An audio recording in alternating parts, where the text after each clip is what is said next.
Hello, everyone. I'm Harvey Brownstone, and today's guest is a highly acclaimed guitarist, producer, composer, and engineer who is renowned for his unique and irresistibly smooth fusion of instrumental jazz, R&B, and blues.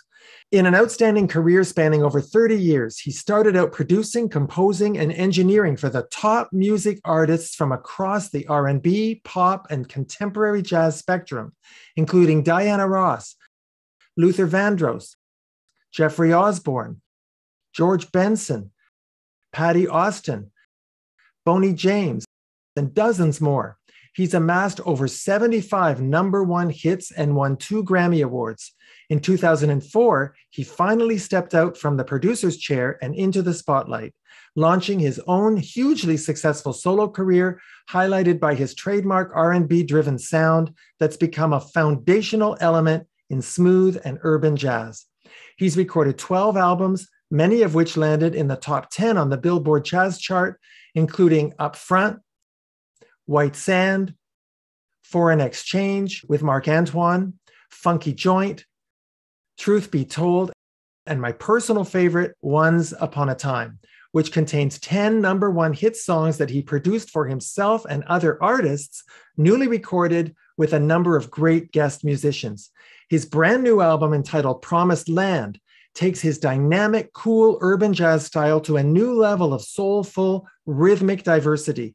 I'm delighted to welcome Paul Brown to our show. Paul, thank you so much for joining us. Hey, man. Nice to see you. Paul, I want to start by asking you about your parents, who were both professional singers. They worked with Mel Torme, Frank Sinatra, Elvis, and many others. Can you tell us a bit about their careers? Yeah, they met in the Meltones, and they were both background singers, basically. My dad was also an arranger for vocal groups. And a lot of people recognize my mom's voice as very distinct. And she did, Rise of Rome, San Francisco Treat for over 50 years. That was her voice.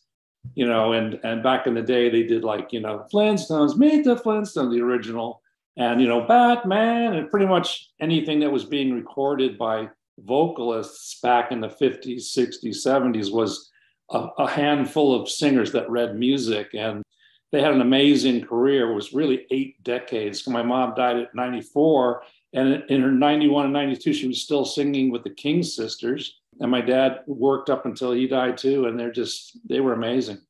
So tell me, what kind of music did your parents play? Well, they played a lot of jazz. And they were very into the vocalist, Sinatra, of course, and Tony Bennett. And, they loved Mel Torme. And, it's that kind of stuff. But I was, a bit of a rebel. So I would listen to the Grateful Dead and, Eric Clapton, and that's the kind of stuff that I liked. But I also liked Wes Montgomery and some of that kind of stuff. You started playing drums at age 5, and you picked up your first guitar at the age of 7. You played in a few bands in high school, and you studied music at the University of Oregon. Why did you start your professional career behind the scenes in the control booth rather than as a performer? Well, I was really a drummer until I was 23. I got married. And my brother-in-law at the time, Lee Hirschberg, was chief engineer at Warner Brothers. And he called me up and he said, "Man, how are you going to support your wife?"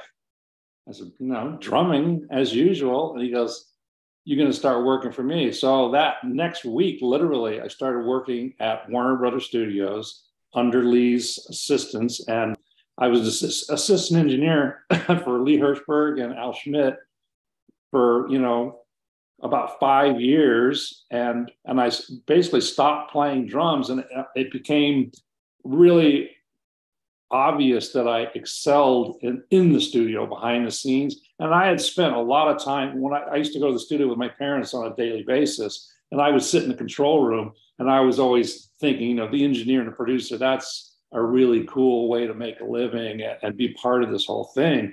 So I never really wanted to be a front man or whatever, because I was a drummer. I did play guitar, and that's how I wrote music and so on. So I basically stopped playing drums at that point and started in the studio business, and then about 5 years into it, I started bringing bands in and recording as a producer. And it became apparent that I excelled in that role. And to this day, it's probably the way I make most of my money. And I really enjoy being in the studio with musicians and sort of directing and doing all that. 20 years went by producing other artists. And then in '04, like you said, I was writing a song, this one, this song 24/7. And I recorded it, and I was, writing it for either Boney or Kirk Whalum or something like that. And I played it back, and I was like, whoa, it was the first time I ever had the experience of like, that sounds like a finished product with me playing, because I never really experienced that. And so I played it for some people, and they were like, wow, this is great. Who is it? I said, well, it's me. They said, well, do some more. So that was my first album up front, was that song and 10 other songs. And it sort of led into having the solo career as a guitarist. You've worked on some of the most iconic albums of our generation. I want to ask you about some of them, starting with one of my all-time favorites, Famous Blue Raincoat by Jennifer Warnes, a collection of songs by Leonard Cohen. You were the engineer. Do you have any memories, Paul, that you can share of working on that album? I was doing the overdubs of the vocals, basically, was my role. They had recorded the tracks, and then they came to Amigo Studios, and this little Studio B room where there was a big SSL board for mixing, but a little tiny booth. So Jennifer would go in there and sing. And basically we just worked on vocals for, a few weeks and then mixed the album. So it wasn't like I was involved all that much, but it was cool. I mean, she's an amazing singer, and Roscoe's a really cool producer, and the whole project was just interesting. I loved Leonard Cohen's music. So yeah, it was different. And I was shocked when it did as well as it did, because it was on a small little independent label, and it was really acclaimed record. Oh, that's for sure. I have the gold record in my studio. You were also the engineer on the Diana Ross Red Hot Rhythm and Blues album from 1987, which was her last album for RCA. She was trying to get away from the Motown sound during that period. Were you given direction to help create a different vibe for her sound? No, again, I was only recording vocals. And at the time, I was working with Luther Vandross, and I was recording all Luther's vocals. And basically, Marcus Miller and Luther were producing. And he was hired to produce a couple of songs on Diana's record. So I was hired to record the vocals. So that was my involvement. I wasn't producing, I was engineering. You produced Patti Austin's 2001 album entitled On the Way to Love. I've always felt that she's one of the most underappreciated vocalists, that she never really got the huge success that she deserved. Do you agree?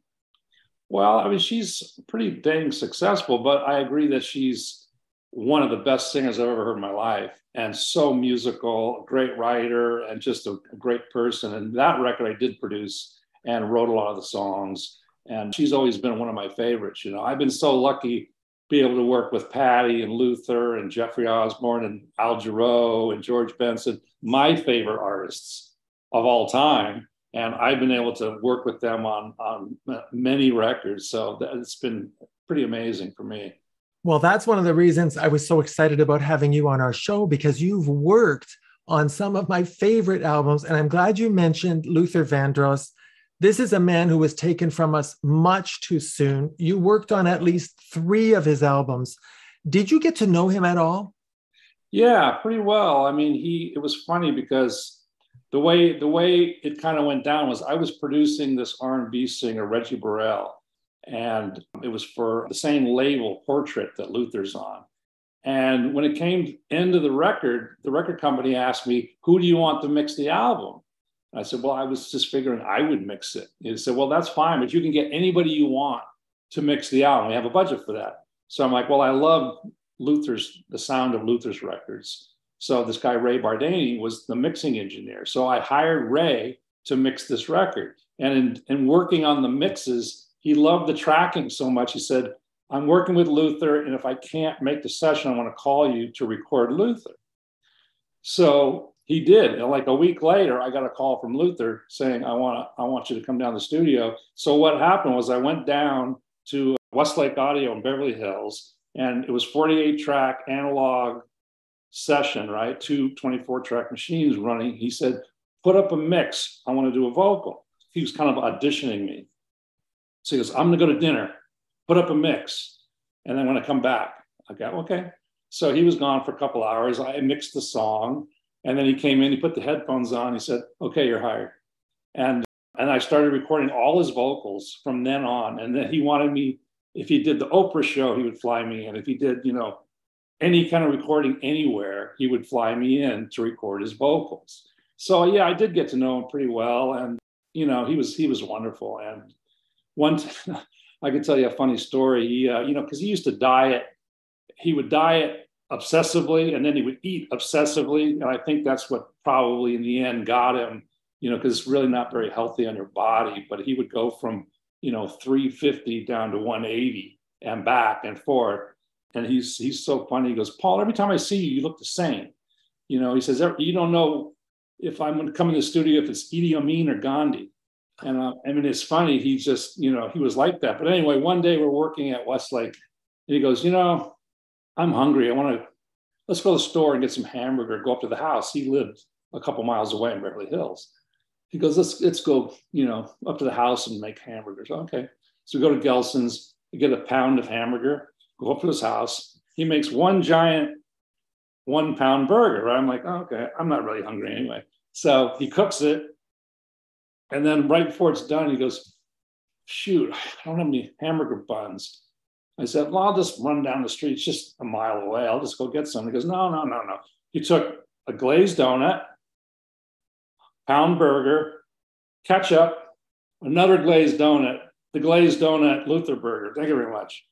So yeah, that was kind of like the way he was. And then he would have diet for 6 months and only drink water, There's something about that man that broke my heart. You were the engineer on Aretha Franklin's 1991 album, What You See Is What You Sweat. And you also worked on her greatest hits album. When you're working with the music of an iconic artist of her stature, do you feel more pressure than normal to make it perfect? I don't think so, no. I mean, I'm confident in what I'm doing, and it's kind of the other way around. It's like, when you're given, like when Luther came in one time on a mix and said, was there any piece of equipment that you could rent or any more time you could spend to make it any better? So he flipped it on me, right? Because normally people are like, well, if I had, this or that and I had more time, I could make it better. He goes, is there anything that you could do to make it better? I said, it sounds great to me. He goes, yeah, it sounds great to me too. Print it, done. So, it's nice to work with people who are just incredible. I mean, Luther's voice and Aretha just pour out of the speakers. They can't not sing soulfully and beautifully and with the pocket of just doom, So, I learned a lot from him, and especially doing background vocals. He's amazing at putting background vocals together, and the way he voiced them and the way he had the dynamics and and the way he led the singers was just really amazing. And for doing ad libs at like in a vamp or something, he was just on another planet, man, something else. He sure was. And Aretha too. Like Aretha, that was Luther Vandross production. And she wouldn't fly anywhere. She wouldn't, she had to take a train or car. So we had to go to her. And, we're just in the studio and I was engineering, Luther was producing. That's how that went. I have to mention that in 1993, you produced a wonderful album called Red, recorded by my friend Kiki Ebsen, who appeared on our show last year. She's another singer-songwriter that I think is very underappreciated and underexposed, don't you think? Yeah, very much so. She's kind of like more of a keyboard player who never really broke out as a solo artist, although now she's doing these tributes to Joni Mitchell. Yeah, and some other stuff, and and she's wonderful. I love Kiki. I did a couple of records with Kiki, and if you look at that record, Red, that was when I was first starting working with Boney James, and he's all over that record, as is the whole band that was working with Boney at the time.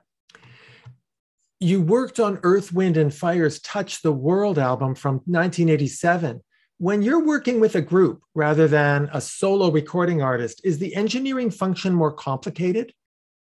Well, yeah, I mean, there's more people in the studio, but I grew up in the studio, like I said, with Lee Hirschberg and Al Schmidt, and we were recording bands and orchestras. And so we had a lot of experience recording big ensembles and, horn sections and background singers. And so for me, it's actually, I wouldn't say easier, but I mean, you really have to know what you're doing. But like on the Frank Sinatra date, for instance, you got the whole orchestra set up. Frank is in the room with the orchestra singing. And, you're mixing it on the spot. I mean, the orchestra and where his voice is, that's pretty much the way it's going to be, and then Sinatra's coming in the booth and listening. So it better be right. Now, you've already told us about what motivated your decision in 2004 to launch a solo music career.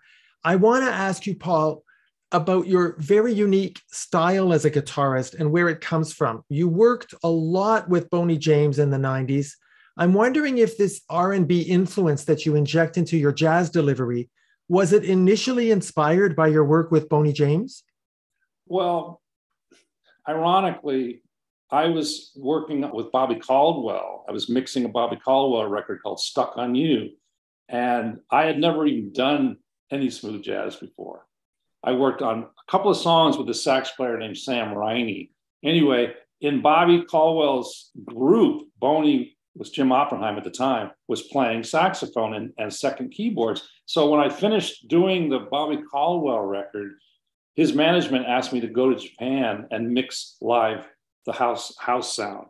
And I'm like, well, I don't really do that, but maybe it'll be an interesting experience. I love Bobby, and there were huge arenas. So I did. I went for a month to Japan, and Boney was playing sax in his band.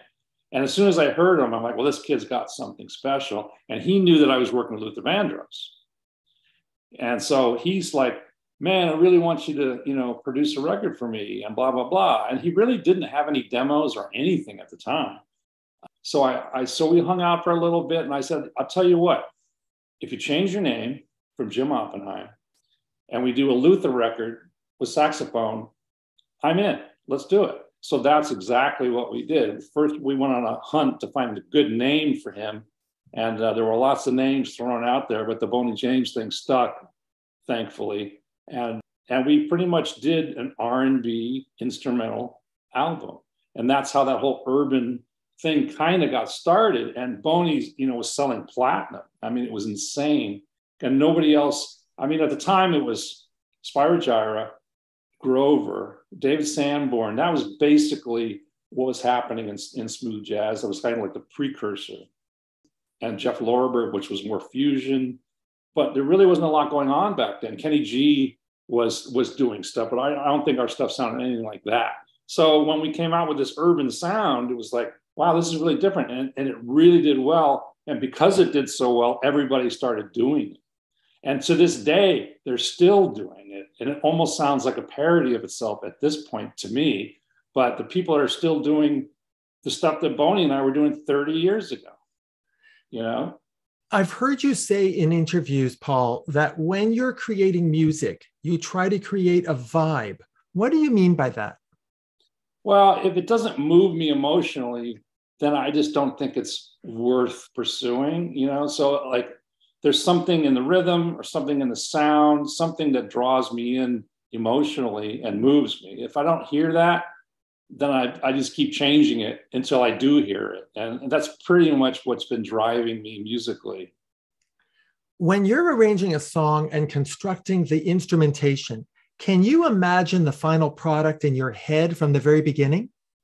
Pretty much, yes. Yeah. By and large, in most cases I do. And that allows me to sort of go backwards. And because I know how to master and I know how to mix, Lee always told me, he goes, learn how to master. Don't tell anybody you can do it because I want you to do it, but just learn how to do it, because every move you make as a recording engineer affects your mix and how it is in mastering. So when you're recording drums or recording strings and you're putting it to tape or to digital or whatever, you're doing it in a way that is going to be amazing in the mastering, So it kind of runs backwards, but every step of the way, I kind of mix as I go. And people are always amazed, like, I'm working with Richard Elliott this week, and, he puts the headphones on and starts playing. It's like, it just sounds like a finished record already in his headphones, right? Because that's the way I want to feel when I'm recording my guitar, because it inspires you, you know, it has the right reverb, the right delay, the right EQ,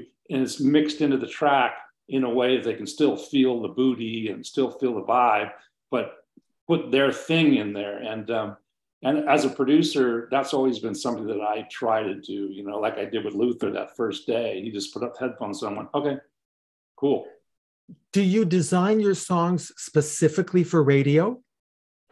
Not really. I think it's a coincidence that radio seems to like the stuff that I do, at least, you know, up till this point. That's not a coincidence. Well, I don't like go, I want to do this because I think radio will play it. I just do it because I like it. Yeah. I just think it's coincidence that they also like it. And it's been like that since Boney and I started. I mentioned in my introduction that my favorite album of yours is Once Upon a Time, which is a very special collection of #1 hits that have been reimagined, so to speak. What gave you the idea to do that album? Well, the record company that I was been working with, Woodward, you know, they were like, well, we want to do another record, but maybe we should do a best of. And then we came up with the idea of, well, you know, why don't we just do the best of the stuff that I produced for other people, you know? So that's where that sort of idea came from. And it's fun to play those songs that were done either on saxophone or, you know, even ones that were done on guitar, but do it over again and try to come up with a different vibe, you know? It's a very, very special album. It's given me a lot of enjoyment, especially in the car when I'm driving long distances. It really keeps me company. I want to ask you about your latest album, Promised Land, which is having enormous success and almost immediately landed in the top 10 on the smooth jazz chart. The album is a really nice blend of so many musical styles: blues, hardcore jazz, R&B, and soul. But you threw in some Latin flavor as well, which is a bit of a departure for you, isn't it? Yeah, I mean, I wouldn't call it Latin, but there's a slight Latin tinge to it. But yeah, I mean, I've been working with this guy, Shane Theriault, who he plays guitar with Hall & Oates. And he's the MD on the Daryl's House show, a guitar player. And he's been living in my guest house for the last 2 years. And in those 2 years, we've probably written 100 songs together. And we did the whole Larry Carlton album together on all the tracks. We did 2 Norman Brown records and a host of, you know, singles for different people. But anyway, he wrote Promised Land and he wrote that Latin one you're talking about. And he just came up with the track and I came up with the melody. And so it's been a really interesting combination of elements. And so I don't know how long we'll keep doing it, but this partnership has been amazing for a couple of years. Well, the title track, Promised Land, features you on vocals. You have a really great smoky kind of soul country voice, I would say. You don't sing a lot on your albums. Why not?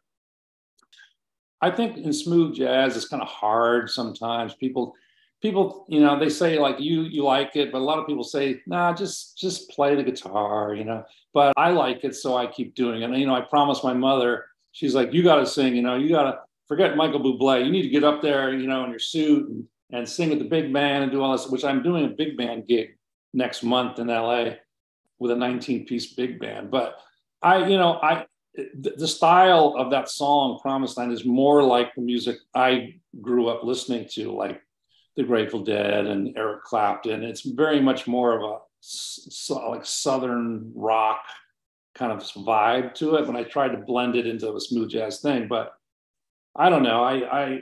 The record company really doesn't want me to sing at all. So, well, I love that you sing because it's a great way to honor your parents' legacy. Exactly. Now, your song Hey Dude on the album clearly has some Beatles influences in it. I mean, it's kind of reminiscent of Eleanor Rigby at one point. What inspired that song?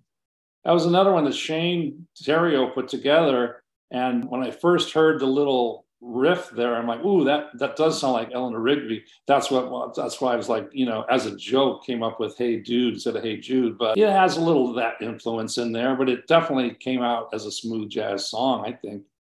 My favorite song on the new album is Da Spot. It's got a kind of a funky New Orleans vibe to it. Yeah. You must have had such a good time recording this album. Yeah, that was a cool one. That's like an Al Green, you know, Marvin Gaye vibe to it. I love that song. Yeah. That was the one that I thought would be the single, but they chose Secret Sauce and it went to #1. But I think The Spot might be the second single. Well, it's a terrific song. It's my favorite. Now, even though you're very busy as a recording and concert artist, you still occasionally produce other artists. And one of them is Jackie Brown, who happens to be your beautiful wife. You produced her album called Love, Love, Love, which is absolutely gorgeous. Please congratulate her for me. I love that album. Wow. Thank you. I'm sure she'll be thrilled to hear that. Last year, you recorded a wonderful album called Soul Searchin' with Larry Carlton, who appeared on our show yesterday, by the way.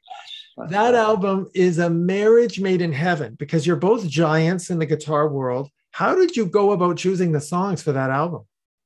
You know, again, Shane and I composed all those songs. And Larry was like, okay, let's do it. Just send me, pretty much a finished product. So what I did was Shane and he basically wrote the music. And then I came up with the melody, but I wrote it for 2 guitars. So I would put my part on it. And then I would put what I thought Larry would play on it. Then I would call his track Larry and mine Paul. And then I would send him the music mix and then our 2 guitar tracks. And I said, pick either one you want. You can do either track and I'll redo mine if I need to or whatever you want to do. So that's what I did. And I just sent it to him. He chose the Larry track, every song. And then he would send it back with his guitar. And it was just like, oh my God, is Larry playing our song? It's amazing. But yeah, he's just always been one of my favorites. And now we're doing concerts together, which is amazing for me.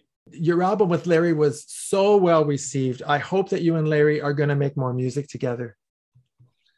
Well, I doubt we'll make another record. We're definitely going to tour though. And we're doing Berks Jazz Festival March 25th. And then we have one in Milwaukee in August. So we'll probably get some dates around those. Paul, when I look at your body of work, the word that comes to mind for me is collaboration. You always have a terrific guest artist list on your albums. You've made music with the most influential jazz artists like Larry Carlton, Dave Koz, Al Jarreau, Marion Meadows, David Sanborn, so many more. Is making great music all about collaboration for you? I mean, I think that instrumental music can be boring a lot of times. And I think collaborating gives it that little extra something, on every song. And it gives you somewhere to go, in the sort of back and forth conversation within a song. And, I love it when, like in Larry's case, our sounds are pretty different.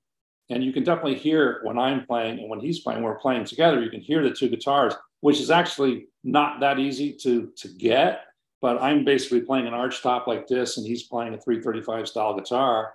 His sound is much more distorted and sort of, Larry Carlton's sound, and mine's more a clear sort of, like old school jazz type of sound. And that was on purpose so that the 2 of them would blend. And then when I did the record with Mark Antoine, he played nylon string against the arch top, and that was really cool. But Larry has done a lot of projects with like Robin Ford or Lee Ritenour, where the sounds to me were too similar.